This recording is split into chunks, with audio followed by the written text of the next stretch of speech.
Hi friends, welcome to my channel. இந்த வாரம் வந்து பார்த்தீங்க அப்படின்னா ஆகஸ்ட் 11 டு ஆகஸ்ட் 17 சரிங்களா. திங்கட்கிழமை வந்து பார்த்தீங்க அப்படின்னா நம்ம வந்து 921 வந்து ஏர்னிங்ஸ் பண்ணியிருக்கிறோங்க. இது வந்து பார்த்தீங்க அப்படின்னா 15 மணி நேரம் நம்ம வந்து ஒர்க் பார்த்துருக்கோம். பார்த்தீங்க அப்படின்னா நம்ம 4 ஷிஃப்ட் வந்து கம்ப்ளீட் பண்ணியிருக்கோம். ஸோ 4 ஷிஃப்ட்டுக்குமே நம்மளுக்கு தனித்தனியாக இன்சென்டிவ் ஆட் ஆகும். ப்ளஸ் நம்மளுக்கு வந்து ஏர்னிங்ஸும் வந்து ஆட் ஆகும். அதுக்கப்புறமேட்டு கஸ்டமர் டிப்ஸ் வந்து ஒரு 15 ரூபா கிடைச்சிருக்கு.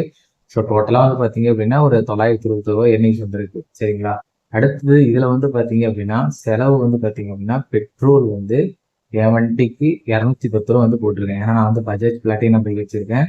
ப்ளஸ் நம்மளுக்கு சாப்பாடு செலவு ஒரு 100 ரூபா. ஸோ டோட்டலாக வந்து பார்த்தீங்க அப்படின்னா ஒரு 310 ரூபா வந்து நம்மளுக்கு செலவு.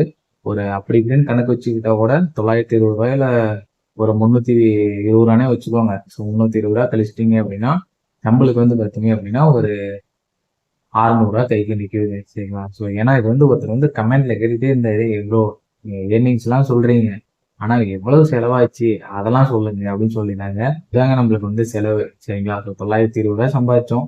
எப்படி பார்த்தாலும் ஒரு 320 போயிடுச்சு. நம்மளுக்கு கைக்கு வந்து ஒரு 600 கிடைக்கும். பட் இது வந்து ஃபுல்லா கிடையாது. நம்மளுக்கு வீக்லி எம்ஜின்னு தனியா இருக்கு. ஆல்ரெடி நான் வந்து பார்த்தீங்க அப்படின்னா போன வாரம் எவ்வளவு ஏர்னிங்ஸ் பண்ணோம் அப்படிங்கிறத ஒரு ஷார்ட்ஸ் வீடியோவை நான் வந்து மேக் பண்ணி போட்டிருப்பேன். ஸோ அதையும் பார்க்காதவங்க அந்த வீடியோவுமே போய் பார்த்துக்கோங்க. நீங்க டெலிவரி ஜாப் பண்றீங்க, உங்களுக்கு ஏதாச்சும் இன்ஃபர்மேஷன்லாம் தெரியணும் அப்படின்னா நம்ம சேனலை மறக்காம சப்ஸ்கிரைப் பண்ணிக்கோங்க. நாளைக்கான ஏர்னிங்ஸ் வீடியோவில் அடுத்த ஷார்ட்ஸில் நான் உங்களை சந்திக்கிறேன். டாடா.